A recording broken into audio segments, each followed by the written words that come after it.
Vamos a continuar con la conferencia del doctor Ismael Magilnik.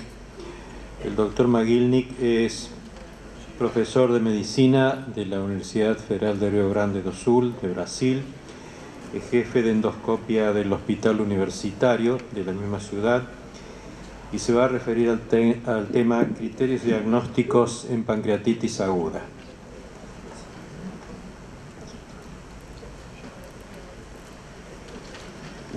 Graças, professor Júlio Carrin.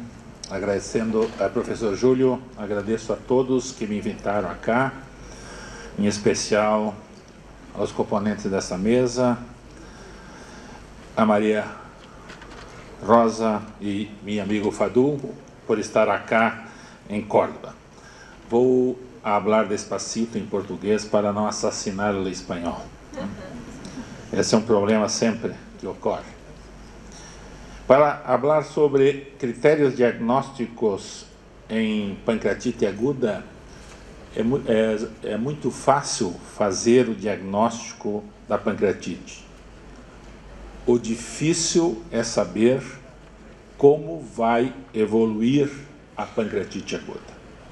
80% evolui muito bem e 20% nós teremos grandes problemas. Nós avaliamos a pancreatite em sinais clínicos, marcadores bioquímicos, há vários sistemas, alguns complexos de scoring e por métodos de imagem. Esse trabalho, publicado pelo Peter Malfertiner, todos conhecem, declara claramente que 44 dos pacientes que entram na emergência, nós não sabemos como esse paciente vai evoluir na sua pancreatite. Então, qual é o método ideal para melhorar a avaliação clínica do paciente com pancreatite aguda? Sabemos todos que, pelo menos em minha pátria, a maior causa é pancreatite biliar. Depois, alguns casos de pancreatite por drogas, pancreatite traumática, e as pancreatites crônicas por álcool é uma causa diferente de pancreatite. O método ideal deveria ser muito simples, de baixo custo, não invasivo, facilmente aplicável em todos os centros, reproduzível e que tenha uma boa acurácia.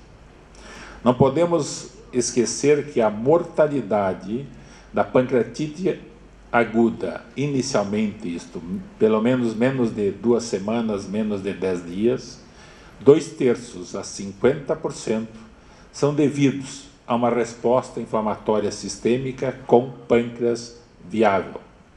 E tardio, mais de 10, 14 dias, por doença local, necrose, infecção, sepse e síndrome de disfunção de múltiplos órgãos e complicações loco-regionais.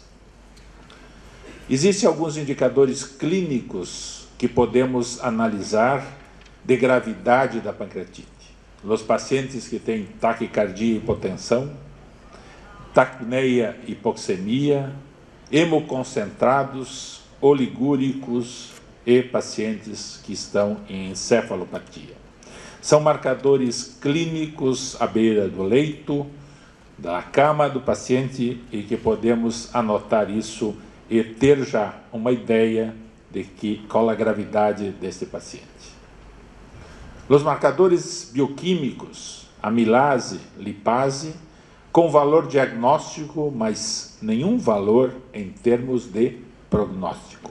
Não interessa o valor da lipase ou da amilase, tem valor diagnóstico e sem nenhum valor de prognóstico de evolução da pancreatite. Depende do valor do momento que se toma o sangue do paciente. Já comecei a falar espanhol um pouco, né?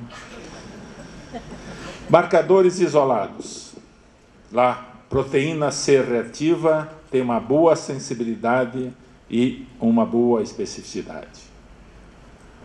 O amiloide A soro muito pouco utilizado no mundo todo, porque tem uma baixa sensibilidade e baixa especificidade.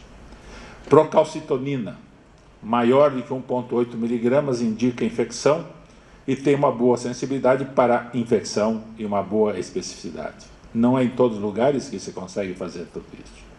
A interleucina 6, que tem uma sensibilidade, muitas vezes até chegando a 100%, especificidade mais baixa, obviamente, porque ela sobe em praticamente as infecções. O TAP, que é o tripsinogênio ativado, peptídeo de ativação do tripsinogênio, que tem uma boa sensibilidade e uma especificidade elevada.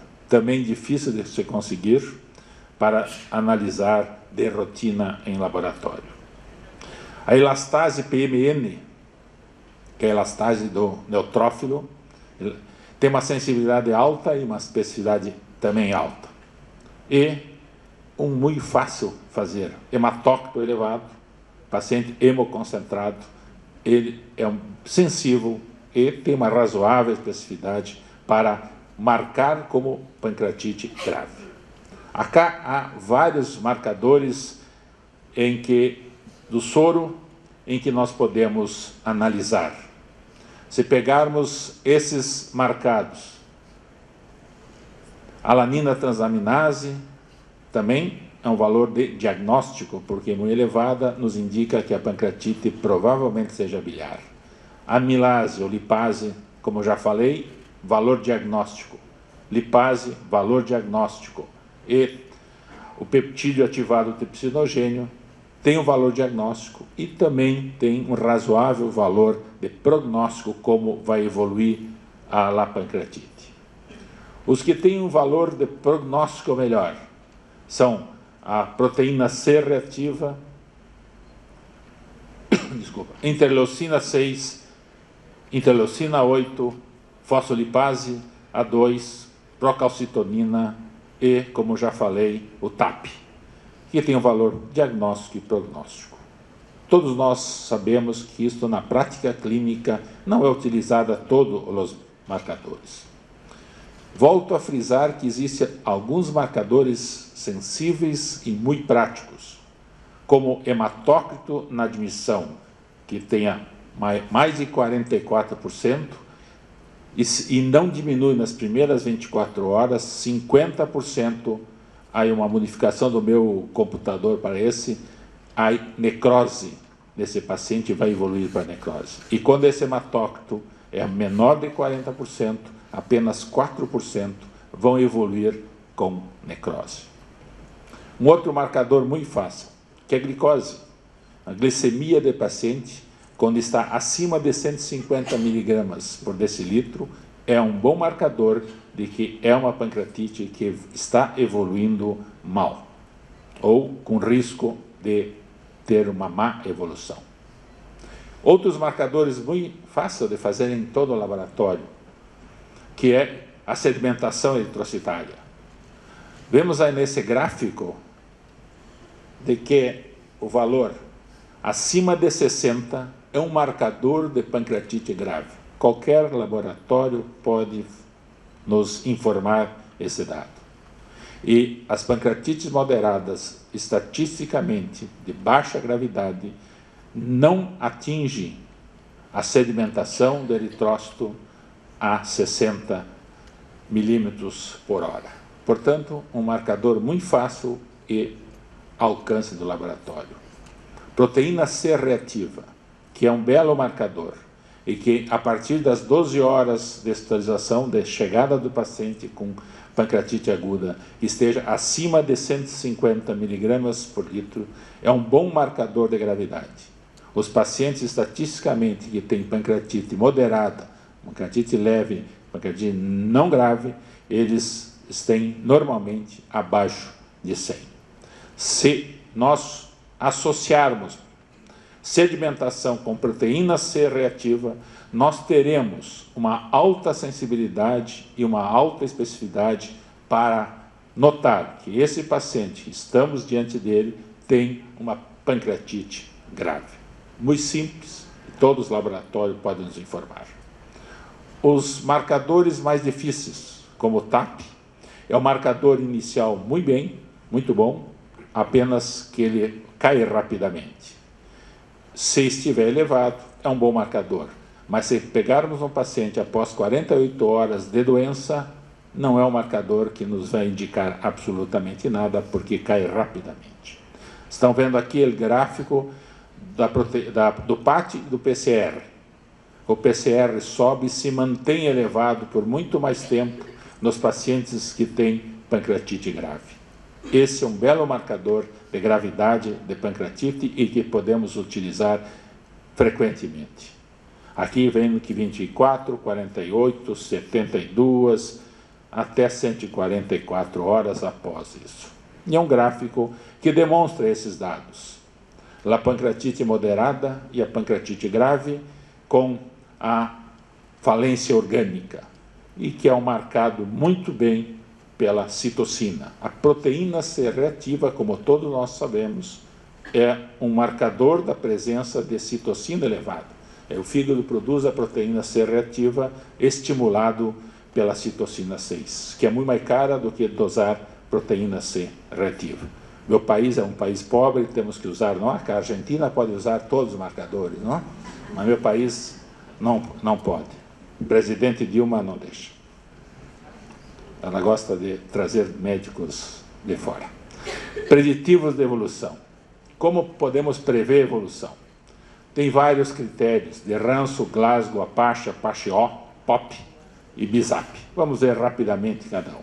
Todos conhecem critérios de Ranso, todos conosco conhecem os critérios de Glasgow. São muito semelhantes, um americano, um europeu, ambos critérios que usaram, aqui 70 anos, porque é o critério que Ranso corrigiu para a pancreatite só biliar e não misturou com pancreatite alcoólica.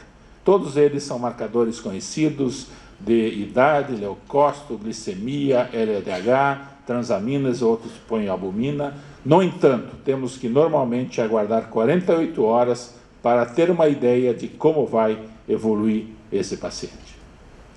O critério de Ranson, quando nós temos mais de 3 critérios de gravidade, pela idade, glicemia, todos esses critérios que vimos, ele tem uma especificidade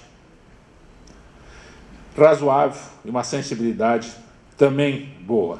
E o Glasgow também, mais ou menos, a mesma sensibilidade e a mesma especificidade. Vocês notam que não é uma especificidade muito próxima a 100, né? Mas associando os critérios clínicos, observação do paciente, nós podemos ter uma boa ideia de como vai evoluir esse paciente.